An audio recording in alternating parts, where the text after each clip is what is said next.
envolvendo o banco, uma planilha e ministros do Supremo Tribunal Federal. Qual a relação entre eles?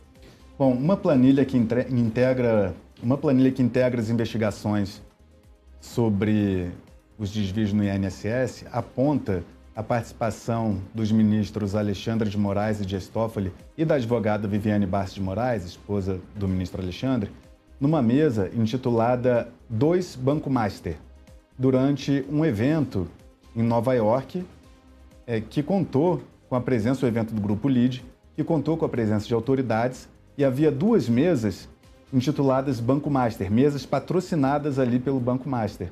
Em uma delas estava Moraes, Toffoli, a esposa de Moraes, e o Nelson Tanuri, que é um empresário, um banqueiro, um atuante no sistema financeiro, investigado pela Polícia Federal, suspeito de ser sócio oculto do Banco Master, estava na mesma mesa. Tem a planilha, né? Coloca Temos a planilha. Enquanto você fala, por favor. Vamos botar a planilha aqui no fundo para a gente ver. Olha só, na planilha número 2, ali é a planilha que vocês enxergam à direita. 2 Banco Master.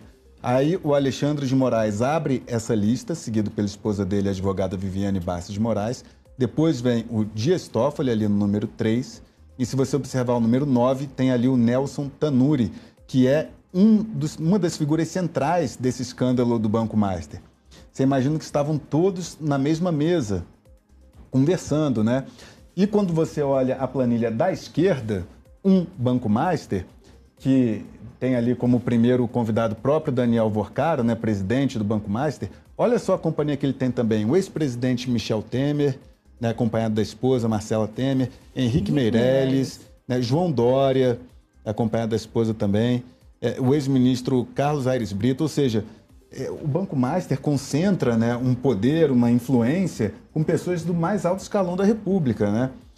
Você vê que tinha outras mesas também com outros ministros, esses não foram os únicos, mas os outros ministros não estavam em mesas do Banco Master, eram 2 mesas do Banco Master, que foram essas que a gente mostrou. Mas havia outros ministros também.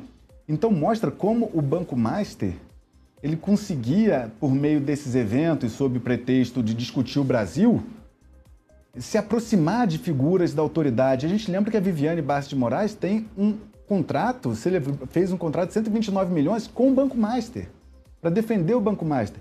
Aí você imagina, antes desse contrato teve esse evento, em 2022, no qual estava sentada Viviane Barros de Moraes na mesa do Banco Master, e depois vem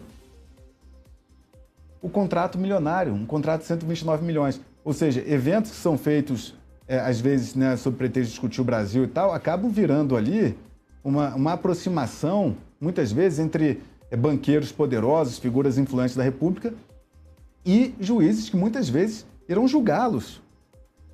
Então, essa planilha que integra a investigação, ela é um retrato de como, na mesma mesa, estavam sentados ministros do Supremo Tribunal Federal e o investigado, Nelson Tanuri, de ser sócio oculto do Banco Master, de ser um dos pilares de fraudes bilionárias no Banco Master, todos dividindo o mesmo ambiente, dividindo a mesma mesa de jantar, um jantar de gala em Nova York.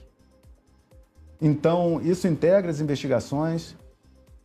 A gente sabe que o Banco Master tem potencial de, né, complicar não apenas pessoas da política, mas do próprio judiciário. E vamos acompanhar de perto os desdobramentos, Neila. Capelli, veja se não faz mais sentido ainda a questão do Código de Conduta proposto pelo ministro Edson Fachin, depois disso que a gente acaba de ver. Faz tudo. E só para complementar, eu esqueci de mencionar, na mesa estava o Toffoli também, porque o Toffoli teve o caso do resort do Itanhaém, revelado também aqui no Metrópolis. Ou seja, o Toffoli vendeu parte do resort, vendeu o resort dele, né, da família dele, para o cunhado do Daniel Vorcaro. Ou seja, parece que esses eventos, muitas vezes, são feitos para aproximar figuras do judiciário com aqueles que o judiciário deveria investigar.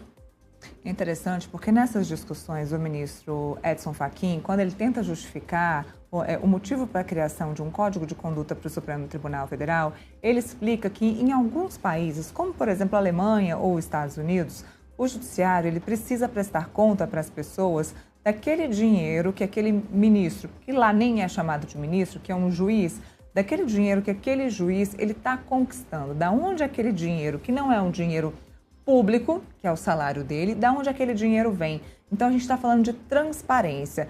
Não brigam tanto por transparência aí para os parlamentares, para o Poder Executivo, para o Poder Legislativo. Então aí surgiu essa discussão do ministro Edson Fachin de transparência. Ok, juízes e ministros, vocês acham que podem ter negócios, vocês entendem, e até a própria Constituição permite, que vocês podem ter negócios, que vocês podem dar palestras, que vocês podem ter universidades e fazer grandes eventos em outros países. Ok, divulguem quem são os patrocinadores, porque eventos como esse ninguém vai tirar dinheiro do próprio bolso, né, Capelli? São eventos gigantescos. Divulguem os seus patrocinadores, divulguem quem são os pagadores dessas grandes palestras e grandes eventos que vocês estão indo palestrar. Nada mais justo. E acabou. O problema não é você deixar de palestrar, o problema não é você deixar de ter o seu negócio, a sua fazenda, né? Eles discutiram muito sobre isso, de ter os seus negócios, as suas fazendas, ou deixar de palestrar. O problema não é esse, o problema é ter transparência e dizer quem é que está te pagando para você fazer isso, porque você é sim um servidor público que, infelizmente, a gente não votou para te colocar aí, mas foi escolhido para servir uma população enquanto juiz, porque ministro é apenas um nome bonito que colocou aí para vocês estarem 11, por enquanto 10, com togas vestidos no Supremo Tribunal Federal. E por isso cabe esse código de conduta do ministro Edson Fachin. Não votou no ministro, mas votou em quem indicou o ministro, né? Só para a gente votar. O presidente indica, então nós votamos nos presidentes que indicam os ministros do STF, né? Inclusive isso é muito alvo de discussão no próprio Congresso Nacional. Muitos políticos acham que deveria haver uma mudança na forma de indicação, que deveria haver um mandato para reduzir o tempo, para não concentrar tanto poder na mão de um ministro jovem que seja indicado. Outros defendem que não seja só o presidente da República que faça a indicação, mas que tenha alguns critérios também técnicos a cumprir para que o magistrado possa ocupar a vaga. Enfim, é um debate bastante profundo e que não tem solução fácil.